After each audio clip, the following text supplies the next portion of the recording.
O tema é uma igreja agregadora. Uma igreja agregadora.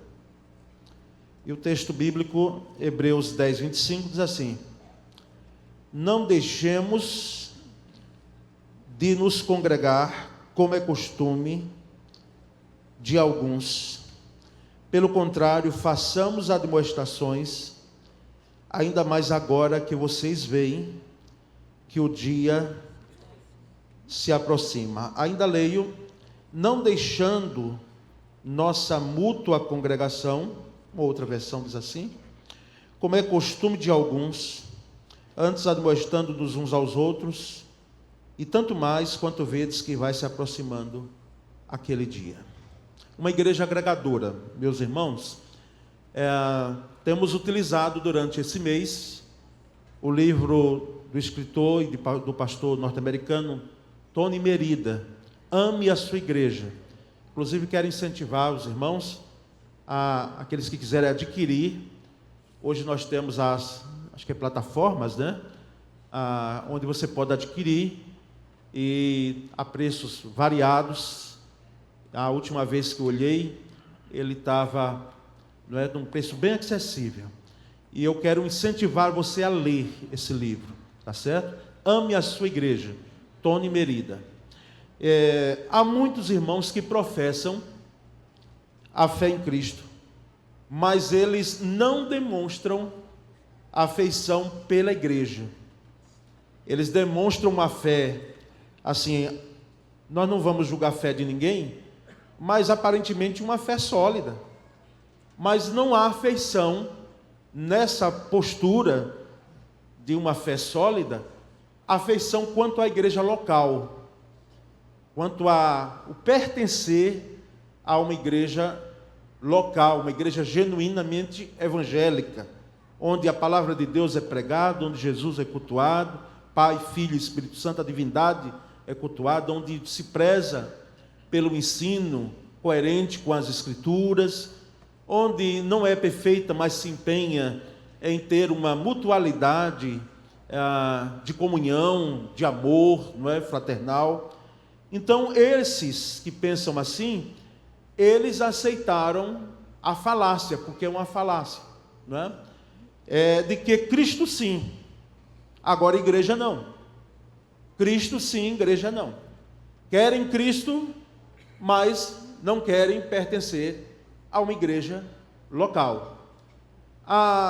Ouço isso vez por outra, inclusive de gente que, quem sabe, já participou como membro de uma igreja evangélica.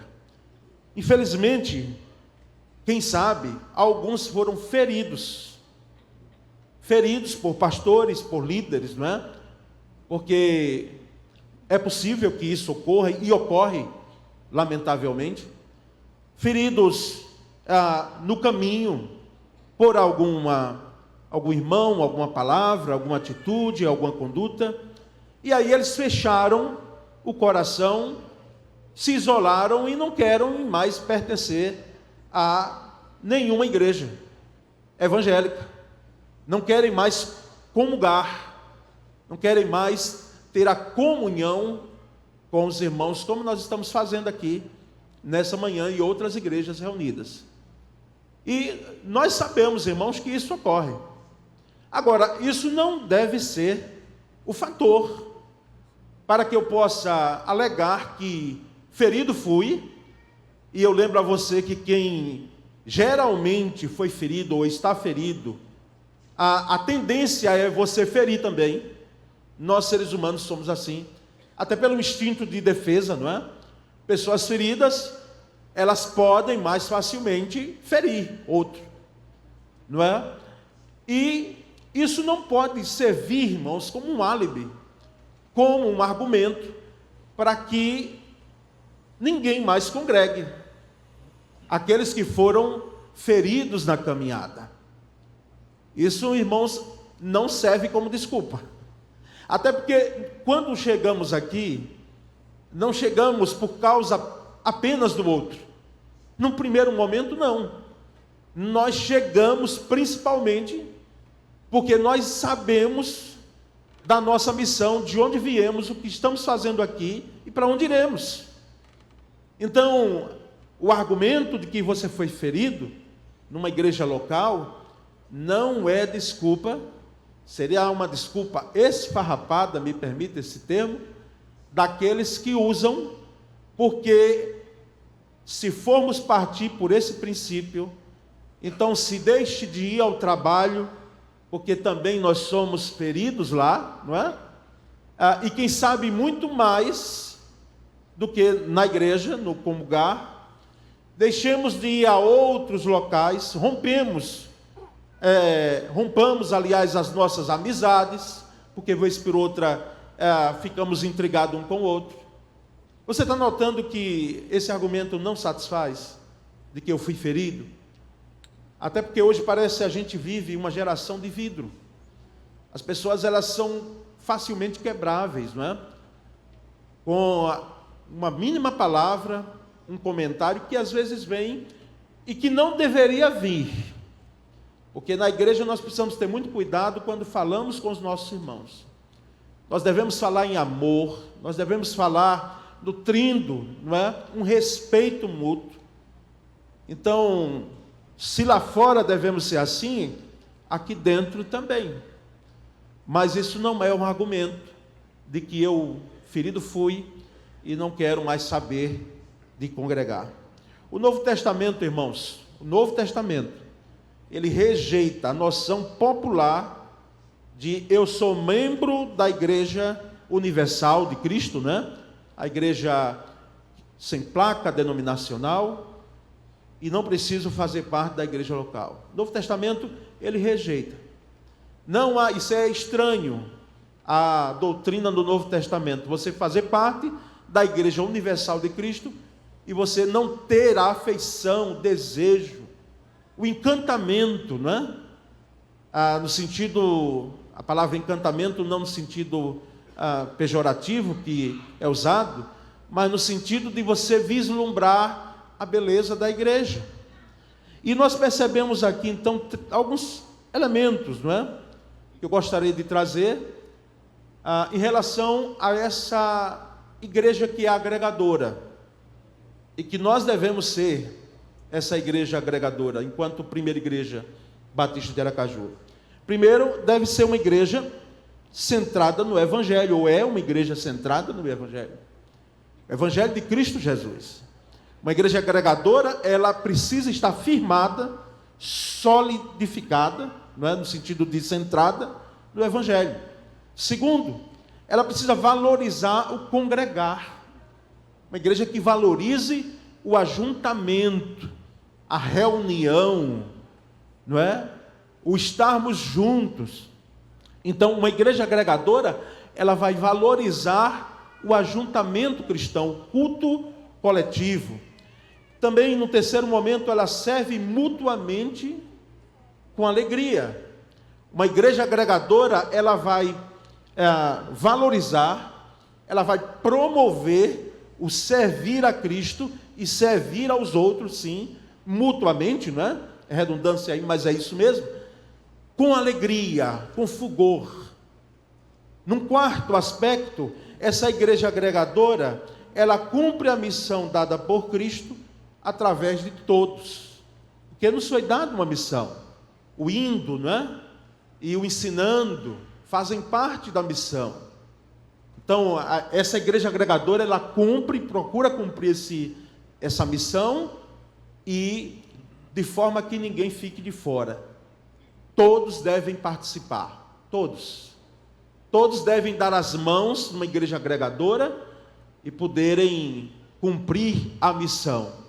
E, num quinto e último aspecto, essa igreja agregadora olha para si mesma com olhar de gratidão, e não com o olhar da crítica assintosa, porque existem críticas que são boas, proveitosas, elas são saudáveis, elas são bem-vindas.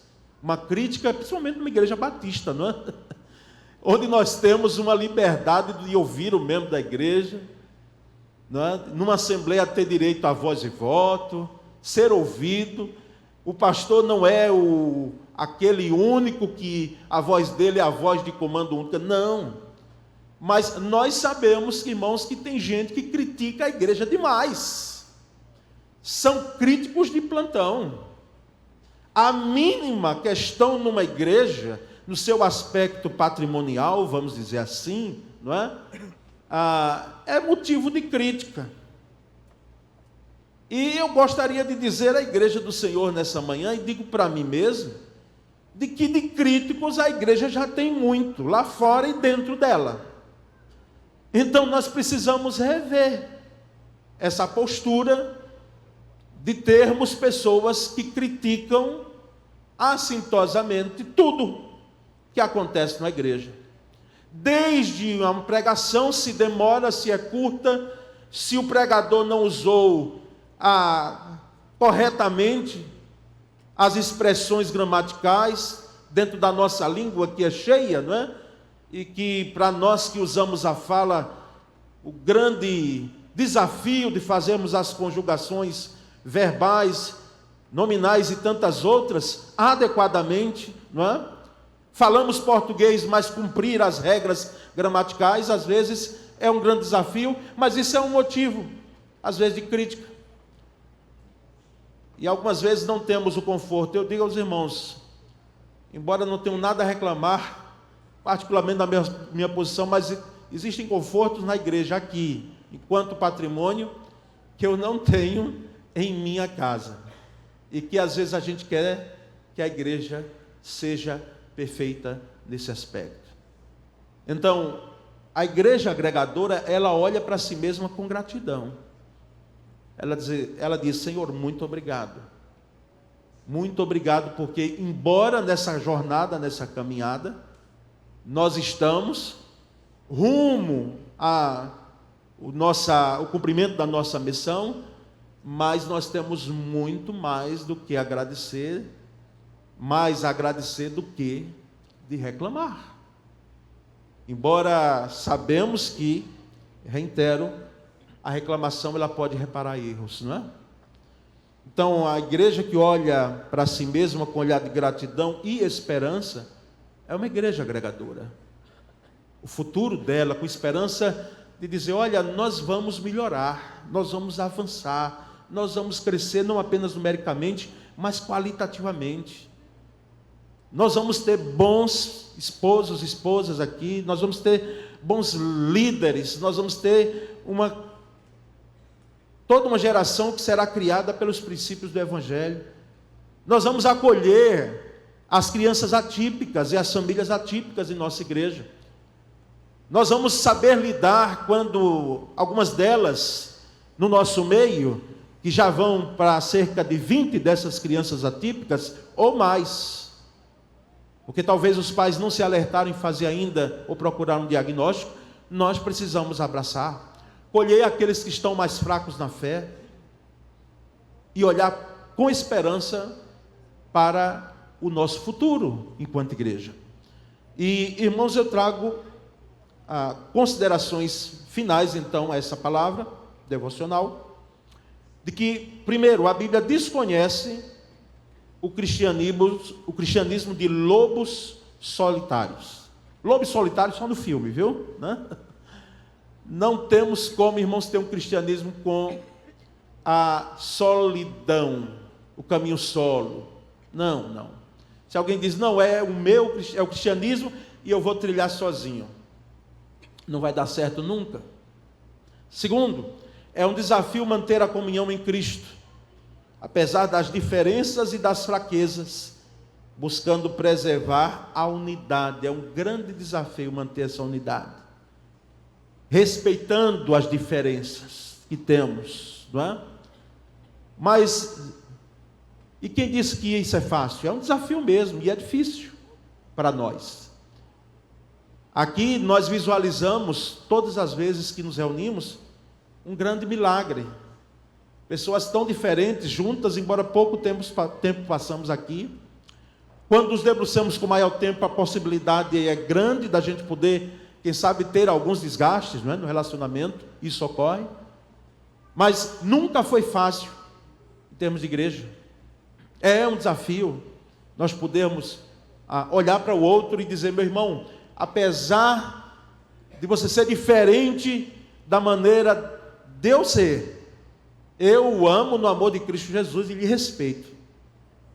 Tratar muitas vezes de tal forma que a gente abrace a pessoa no motivo de queda, não é? De pecado consumado. Abrace a pessoa, mas diga-lhe na frente, com muito amor, na cara, não é? Dizendo que o erro foi grave e não deve ser repetido. É exortar uns aos outros. E terceiro e último, eu trago esse provérbio africano, e quem sabe aqui para alguns já conhecido: se você quer ir rápido, vá sozinho. Se quer ir rápido, vá sozinho. Mas se quer ir longe, vá em grupo. Vá em grupo, que é o nosso caso. Nós precisamos ir em grupo. Eu finalizo, irmãos, com uma história contada pelo pastor João Soares da Fonseca, o meu amigo. Embora ele está lá nos Estados Unidos agora, foi pastor da PIB do Rio por um bom tempo. Mas ele contou essa história, eu compartilhei um tempo atrás na pandemia, em áudio com os irmãos, inclusive na voz dele, não é? E o irmão Diácono Gibigi conhece muito bem o pastor Fonseca, não é? João Soares da Fonseca. Ele disse que numa zona rural, irmãos, onde se plantava trigo, não é muito conhecido, muito comum aqui no Nordeste, mas ali aqueles aldeões, não é? Eles tinham a necessidade de poderem estar na lavoura durante o dia todo. E uma família tinha uma criança pequena, e a necessidade foi tal, sem irmãos, naquele tempo, não é? E a necessidade foi tal que pai e mãe precisaram ir à lavoura. E deixaram a criança na perspectiva de voltarem, e vez por outra voltavam, para ver como ela estava. E um dos momentos, quando voltaram, à tardinha a criança mais não estava em casa. Imagina o desespero de você perder um filho, não saber para onde ele foi. Aqui alguns irmãos compartilharam conosco filhos que se perderam em algum local, e que desespero ficou, irmãos, para encontrar. Imagina, num shopping ou outro lugar. E ali as famílias se juntaram, começaram a procurar aquela criança. E com lamparinas nas mãos, porque não se tinha energia elétrica, começaram ali, cada um a procurar por um local, e chamavam o nome alto da criança, e nada. Para piorar a situação, a temperatura da noite esfriava muito. E o fato é que chegaram a procurar muito, mas não encontraram a criança. E foram dormir. E os pais, aflitos naquela noite, certamente não conciliaram o sono. Até que no outro dia, alguém teve uma ideia e disse: vamos dar as mãos, todos nós, e em vez de irmos em setores, em pontos da colheita do trigo, onde está o trigo, aliás, nós vamos juntos aqui dando as mãos e vamos percorrer todo o trecho da plantação.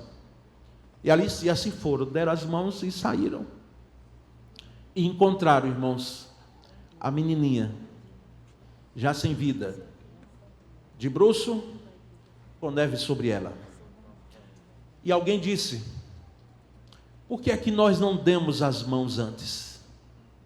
Porque não nos demos as mãos antes, desde ontem.